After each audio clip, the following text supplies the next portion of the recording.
L'interview de la matinale. Au micro, Pranav Biahi, ce matin sur RMN, nous recevons le ministre de l'Éducation et des Ressources humaines. Bonjour Mahendra Prasad. Bonjour Pranav et bonjour à tous les auditeurs. Alors, ce vendredi, c'est la journée de préparation, recteur, enseignant, pour présent dans l'établissement pour justement préparer ça, les classes, l'école pour la rentrée lundi. Alors, tout passe comment bizarre? Oui, je me finis là une série de rencontres avec un technicien du ministère. Alors, les bons qui, un auditeur comprend qui chef d'établissement, et rencontrer le personnel enseignant, non enseignant, pour préparer la rentrée qu'ils pourraient effectuer semaine prochaine. Et c'est-à-dire, lundi, c'est la rentrée pour grade 1 et grade 7. Et puis, mardi, c'est la grande rentrée pour tous les enfants. Alors, mon chef d'établissement, ils ont besoin d'un personnel enseignant pour donner un timetable. Et en même temps, avec le personnel non enseignant, ils ont ensure ce qu'ils appellent School Readiness Plan. Ce School Readiness Plan là, il est important pour qui la rentrée se fait dans toute sérénité, sans aucun accroche, et tout passe bien quand on peut accueillir les parents et les enfants dans l'enceinte de l'école pour grade 1, grade 7 lundi, et les autres enfants mardi. Et Mahendra Prasad nous connaît qui la tendance ces dernières années, il a de moins en moins d'élèves. C'est un chiffre qui peut chuter. Est-ce qu'il nous connaît qui entame beaucoup de réformes dans l'éducation nationale? Est-ce qu'il, dans un projet de réforme, au fin, prend en compte ça chiffre qui peut tomber là? Et non, un issue, c'est qui peut causer le taux de natalité dans Maurice en général, et définitivement le nombre des enfants qui peut faire une demande dans l'école publique, dans le collège, les filles baissé auprès de l'année précédente. Et à partir de là, côté planning, il est important qui nous commence à guetter qui manière nous pour gérer la situation. Est-ce qu'il y a un collège qui est en danger? Et là, il y a une école qui, faute de son nombre critique d'élèves, là, je peux bien fermer. Il y a des 3 collèges qui peuvent bien fermer. Alors, qui nous peut penser? Nous peut penser si nous sommes capables de voir le teacher-pupil ratio, c'est-à-dire le nombre des élèves par salle de classe. Ça qui nous peut essayer. Qui met une information au cadre de nous. Nous avons un programme qui nous fait lancer qui s'appelle Foundation Program dans le secondaire. Alors, pour un Foundation Program, le class capacity nous fait ramener à 16 élèves seulement. Pour qui capable dispense une éducation adaptée à certains enfants qui joignent Foundation Program. Il n'y a que 16 élèves par salle de classe. Et on peut dire, donc, pour diminuer le nombre d'élèves par classe, ça voudrait aussi dire qu'il nous pouvait recruter plus d'enseignants, n'est-ce pas? Non, pas nécessairement.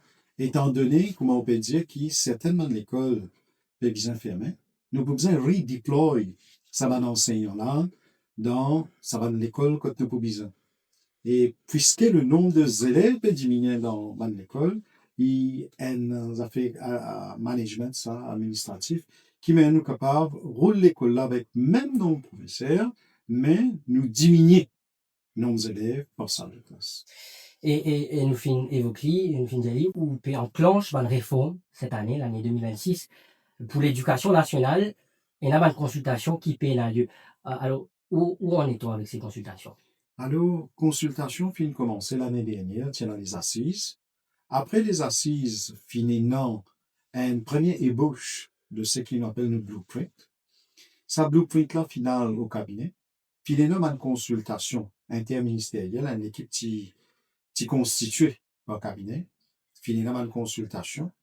Et suite à cette consultation-là, maintenant, nous pouvons trouver qu'il est bon, nous gagne l'opinion des stakeholders, un ou deux items qui nous peut besoin un consensus. Nous pas envie, comment précédemment y était, impose un changement dans le système d'éducation sans qu'il nous gagne consentement des stakeholders. Quand on peut cause stakeholders, c'est... Et stakeholders veut dire des syndicalistes, nous peut cause enseignants, nous peut cause chef d'établissement scolaire, mais nous peut cause le public aussi, nous peut cause nous ban enfants même, nous ban étudiants, nous peut cause la PTA, nous peut cause ban du monde qui est à cœur le système éducatif mauricien, qui est capable de venir donner une autre suggestion, qui m'a nous améliore le système éducatif et qui m'a nous dirige vers l'avenir dans l'intérêt nous ban enfants. C'est ça qui nous est. Et une fois qu'il s'est une consultation, hein, fait une compétence, déjà ce qui est une date quand il peut compléter, et une fois qu'ils ont fini de compléter, comment au ministère compile tout va retomber pour mettre autres en œuvre. D'après une décision du cabinet, nous tenons jusqu'à le 20 janvier pour faire une consultation. Mais plus nous pouvons faire consultation, nous pouvons trouver qu'il y a une demande, une requête pour étendre. Mais moi, je pense pour étendre, spécifiquement parce que l'école peut rentrer le 13 et le disposé termine consultation le 20. Il paraît trop juste. Si bien reste à l'écoute de la Student Council, Body of Prefect et PTA, nous peut contempler l'idée si le besoin se fait sentir, nous pousser étendre par quelques jours encore pour qu'il nous donne l'occasion, nous, nos enfants, nos étudiants, nos institutions scolaires, etc., de capable d'apporter d'autres contributions en termes d'idées et aussi PTA. Aussi, c'est une personne qui peut impacter directement par un changement qui peut préconiser. Alors, once nous fini écoute ça pour être compilé. Et quand fini en ligne, nous pouvons un draft du blueprint qui pourrait aller cabinet. Quand le besoin demande la balle du conseil de ministres. Et quand ça finit la balle, là, nous pouvons commencer l'implémentation. Mais il est bon de faire public comprendre qu'il y a une bonne partie d'un changement dans le secteur éducatif, ne pas perdre le blueprint. Par exemple, il y a beaucoup de changements finis commencer depuis l'année dernière. Quel bon changement, il est bon pour un auditeur comprendre changement, le critère 3 crédits pour monter dans l'OS6. Nous fini introduire créole mauricien dans l'OS6. Nous fini amène le Foundation Program. Nous fini commence avec l'examen Cambridge dans Agaliga. Nous finissons beaucoup de workshops, le anti-bullying campaign qui nous fini lancer. Nous pouvons revoir beaucoup teaching and learning methodologies, teacher training, etc. Une série de choses infinies commencées. C'est déjà en place. Maintenant, Blueprint promène encore une des choses qui nous permettent, après consultation, prendre une décision majeure. Et justement, ça fait qu'il nous pertanne, l'année 2026, beaucoup de changements. Un parmi les changements qui, au fin évoqué l'année dernière, c'est, ou puis envie, abolir la mixité dans une école. Non, c'est-à-dire rectifier. Et non une mauvaise interprétation de ce qu'il nous peut dire. Ce qu'il nous peut dire, nous, la mixité à partir de grade 10 dans Ban Academy, ça nous pas d'accord. Nous peut dire la mixité besoin d'une continuité. Nous pas capable, l'école primaire, les mix, grade 7, grade 8, grade 9, les pas mix, immédiatement, après la puberté, à partir de grade 10, nous vivons avec mixité. Ça modèle de mixité là, nous pas d'accord. Nous pas contre mixité. Ça modèle là, nous pas d'accord. Donc, est-ce qu'il, par exemple, ou tu peux introduire la mixité à partir de la grade 7 également, les là? Ce qui, dans Blueprint, nous permet, c'est qui consultation paysan, nous demande l'opinion des stakeholders. Et Valet du jour, il y a beaucoup de stakeholders, et nous aussi, nous d'accord avec ça, l'idée qui, mixité, besoin de continuité. Les bisins, quand les enfants là rentrent dans ce grade 7, la même, les bisins, dans une situation mixte. Les pas commencent dans le grade 10. C'est ça qu'il nous veut dire. Et pourquoi pas continuer sa mixité-là de la grade 10 également jusqu'à la fin Il peut continuer. S'il commence dans le grade 7, oui. Il continue. Donc, du grade 1 à la grade 13. Là, c'est ça qui lui envie. Oui, il va donner une continuité. Valeur du jour, encore une fois, modèle, grade 7, grade 8, grade 9, pénal mixité dans ban académique. Mais là aussi, moi préciser, nous pas cause MGA qui est le système mixte et qui fait une aussi là-bas parce qu'il y a une continuité là-bas. C'est ce modèle-là qu'il peut souhaiter, qui est dans sa continuité de à partir de grade 7 même. Et ou because la réforme encore une fois, cette année 2026, concrètement, qui pourrait là de nouveau, qui pourrait attendre les élèves, les parents, du primaire, du secondaire? L'important nous fait parents comprendre que changement dans l'éducation pas capable de venir chaque année. Il n'est pas capable de venir brutalement. Et il y a un changement qui vise à respecter le cadre légal. Et il y a un changement qui, c'est qui nous est capable, un changement qui est visant. Nous finissons immédiatement l'année dernière. OK? Maintenant, il y a un changement. Par exemple, beaucoup de monde peut poser la question qui est arrivé avec ça l'idée portable. Mais ça, moi, pas quand même ni comme ça même. La valeur du jour, nous faisons un travail en papier, nous faisons quitte ça dans le bureau, à tournée générale, pour être visé légalement sur une Là, application. actuellement, le téléphone portable, il est toujours c'est quoi C'est qui, c'est quoi? valeur du jour, c'est qui nous fait dire, ben, téléphone portable, nous laissons ça au niveau, ben, collège, ben, recteur, pour qui, ben, là, il a un droit de regard, je veux dire, ben, enfants, pas servi portable durant les heures de classe. Parce qu'il n'a pas envie qu'il y ait une distraction. D'accord? Le pays dans un cadre légal. OK? Les c'est une association, mais moi, félicite et saluer beaucoup de collèges d'État et collèges privés qui ne désimplémentent. Avec consentement des enfants, des parents, c'est une désimplémenté parce que je trouvais qu'il y a beaucoup de justesse dans ce qu'il nous peut dire parce qu'il y a un abus dans certains des enfants de camper servi portable durant les heures de classe. Et puis, il y a la distraction et puis il y a un problème qui nous appelle cybercrime, OK, que les enfants peuvent mal utiliser portable et ils peuvent get involved dans quelque chose qui n'est pas bizarre. Et ça peut créer un souci. Souci au niveau légal, souci au niveau émotionnel, au niveau comportement, au niveau relationnel. Alors, nous disons que là, pour l'instant, le recteur, nous peut faire la requête avec eux pour eux et un droit de regard, la façon qui est portable. Mais en même temps, et dans ma raison pédagogique, quoi des enfants, peut-être pour bien portable là. Quand ils peuvent faire une research work, ils peuvent faire un coup work, etc. Quand ils peuvent préparer un projet, quand ils peuvent bien sur portable, là, et dans une exception.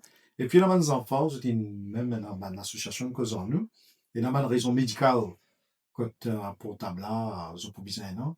Mais aussi longtemps qu'il professeur de classe, ces deux enfants-là, ça l'autorisation pour servir portable là pour une raison pédagogique et médicale, nous pouvons issue. Nous pouvons dire, messieurs sont de portable dans l'école durant les 2 heures de classe, ça qui n'est pas d'accord. Et donc, vous présente un document où Nous présente un papier là final au bureau du attorney général et pour être visé légalement, qui soit une implication. Et là, une fois, nous finissons gain et le feu vert. Et si on a un amendement, on fait les. le prototype, un texte de loi. Les là, nous pouvons de l'avant avec une régulation qui manière capable de servir portable d'une façon juste dans le milieu scolaire. Et Maria Gabrosad, nous trouver ces derniers jours, surtout ce début d'année, nous vivons un incident, manque de civisme d'aujourd'hui dans la société, l'agression, la violence, la rage au volant. Alors, ça interpelle nous. Est-ce que vous pensez qu'il y a une éducation, au moins au niveau primaire, qui centrait nos bonnes valeurs plutôt qui centrait l'examen et l'académique? Moi, je pense que pas empêche l'autre. Nous capables de l'éducation qui est non, quand il met l'importance, le développement académique, pédagogique de l'enfant, mais ça va veut dire qu'ils nous mettent à l'arrière-plan l'importance de la valeur humaine. Il y en a beaucoup de choses qui nous capables de faire dans l'école et nous peuvent mettre l'emphase donc là. Nous bien montrer nos enfants qui mènent apprendre, qui mènent passer l'examen, qui mènent un certificat, mais pas que ça. Si vous avez un certificat, mais vous avez une valeur de base, vous avez un principe, mais là, à quoi bon ça sert? Et comment le ministère peut penser? Alors, ministère de l'Éducation, nous pouvons guetter, d'ailleurs, dans le blueprint, nous pouvons en lire, nous pouvons plus mettre l'emphase dans là, mais c'est que nous faisons une cause avec les autres même, nous faisons une réunion, nous faisons une réunion régulièrement avec un technicien du ministère, nous pouvons dire qu'il est important, nous invite une personne qui ont envie de causer avec mes enfants. Une personne qui est capable d'éduquer mes enfants dans la valeur humaine, dans un comportement. On peut dire, moi, effectivement, on a remarqué que nos sociétés peuvent être un petit peu violentes, peuvent être un peu agressifs verbalement, physiquement, et certains comportements permettent nous, même vers un crime qui nous déplorait. Un parmi les moyens, c'est l'éducation. Et quand nous cause l'éducation, nous avons l'éducation formelle et informelle, qui manière l'éducation dans son ensemble, aide à développement d'individus qui est respectueux de la loi du pays, qui est respectueux des autres, qui est respectueux des valeurs humaines et qu'il y ait un comportement digne d'une personne qui est juste une personne qu'on respecte son vis-à-vis, qu'on peut respecter son camarade. Et dernière question, Alain Rapossade.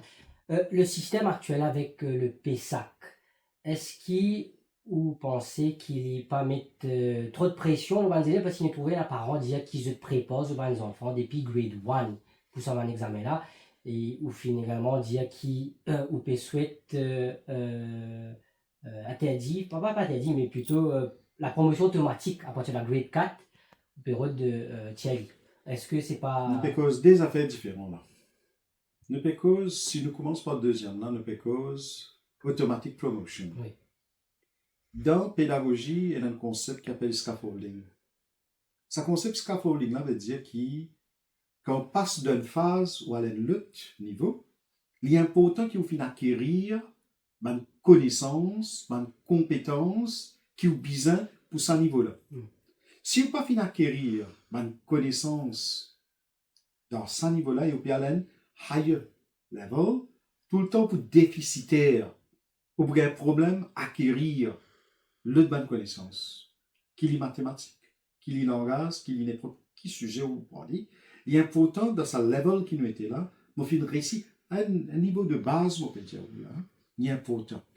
Alors, peut-être la perception dans nos sociétés, automatic promotion, quand nous venons nous dire qu'on n'est pas trop d'accord avec lui, nous prenons comme une punition, nous avons un stigma. C'est qui beaucoup de gens payent. Beaucoup, oui. Mais pas de gens qui, peut-être, à tôt et à travers, ne pas comprendre ça. Nous pouvons faire un enfant à d'un niveau, on ne pas connaître, n'importe quel domaine. Hein. Avant de faire un sportif à d'un championnat national, il ne passe pas mal de phases. Si à la base même, il y a un manquement, il est important de nous accompagner. Il est important de nous donner un atout. Quand nous ne pouvons pas faire ça, qui nous peut préparer l'échec de l'enfant dans le temps. Pour nous empêcher ça, nous faire dire. Mais ça aussi, nous toujours l'eau à l'instance de débat avec les stakeholders, nous regardons comment ils peuvent être. Maintenant, on peut cause PESAC ou peut cause l'examen. Moi, souvent, les femmes ont trouvé pression n'est pas vient pas automatiquement dans les enfants là. C'est le milieu familial. Le milieu familial. Et puis, il y a certains parents qui prêcheraient les autres enfants pour son propre ego, pour les capables de mettre leur Facebook qui sont enfants qui gagnent telle école, ils gagnent tel point, tel résultat. Mais on pourrait remarquer, high flyers, les parents bien rares faire ça. Donc, vous demandez la collaboration de votre parent. On peut demander parce que l'expérience qui m'a fini là, parents dont les enfants sont vraiment brillants, très peu, pratiquement aucun parmi ces parents-là, pas une exhibit de performance des enfants, ni les réseaux sociaux, ni dans le milieu familial, ni dans le gathering. Et il y a un certain groupe de parents qui servent performance des enfants comme un critère pour flatter et pour abaisser les autres du monde, etc. Ça n'est pas correct. Nous disons sans nous l'approche. On peut trouver des pays qui le ministre de l'Éducation, mais pas trop cause le pourcentage réussite. Parce que les enfants qui réussissent, ce n'est pas l'eau là qui nous fait politique, l'eau là nous cause beaucoup. Les enfants qui ne au contraire, moi fin cause avec un technicien, moi fin dire là bientôt pour un résultat ici, résultat ici qui peut venir.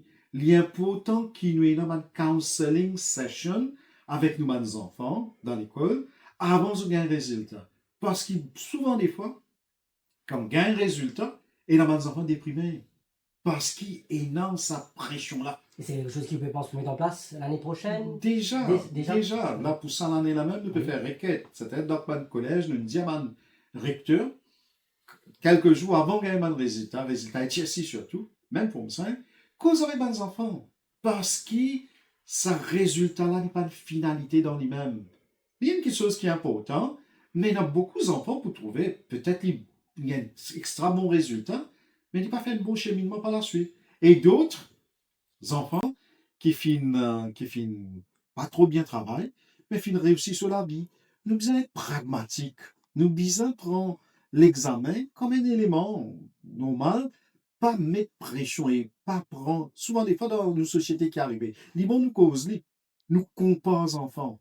Nous comparons nos enfants avec ceux enfants. Nous comparons nos enfants avec voisins sous enfants. Qui collège les gagner. Et quand les enfants-là, pas fin gagnent certains résultats, pas fin gagnent certains collèges, parents-là prennent mal, même dans son milieu professionnel, ils ont honte pour causer. Et quand il y en a des enfants, ces enfants qui brillent là, ils contents cause li, et l'autre enfants qui pas trop performants là, ils pas trop. Mais au sein de la famille même, souvent des fois, il y a ça problème-là. Alors, à nous, accepter nos enfants à juste valeur, d'après les performances, d'après ce qu'ils sont capables de faire. Définitivement, nous encourageons nos enfants à donner le maximum, mais si nos enfants sont au maximum, ils ont temps même, nous pas forcer, nous pas contre sa nature, nous pas faire prendre 3-4 leçons, nous pas, dans formule même, nous finir dire, ils pouvaient être un futur lauréat. Avant de gagner un résultat, nous pas qu'à finir programme un résultat. Quand les enfants n'ont pas gagné, là, ils depressent, là, ils, comment dire, ce self-esteem affecté. Nous besoin dans les mondes en général, ils passent comme ça. Moi, pas connaître qui fait Maurice, nous, non, certains parents, on ne va pas généraliser, certains parents qui servent performance enfants pour un moyen, pour brag about it, comment dire, et avec les réseaux sociaux, vous trouvez, vous mettez résultat là, vous mettez une copie de résultat, vous trouvez majorité de parents, dont les enfants qui brillent vraiment, qui lauréats, sans les pas faire ça. Ben, ça, merci au fin de rejoindre nous, RMA ce matin. Merci Pranav et merci à tous nos auditeurs. Permettez-moi, souhaite une bonne rentrée scolaire à tous nos bons enfants, tout bon personnel enseignant, non enseignant. Moi, je souhaite bon courage. Moi, je dis à nos enfants, faire bons enfants et suivre consigne qui vient de nous. Et pareil, comme nous finissons dans l'émission là, mettre l'emphase de valeur aussi. Pour demain, je ne dis pas dire que nous perdons l'école juste pour gagner un résultat. Nous bien mettre l'emphase, nous bien un bon citoyen, une bonne personne et nous respectuer les autres. Voilà, le message est passé. La suite, c'est avec Patrice et Sophie.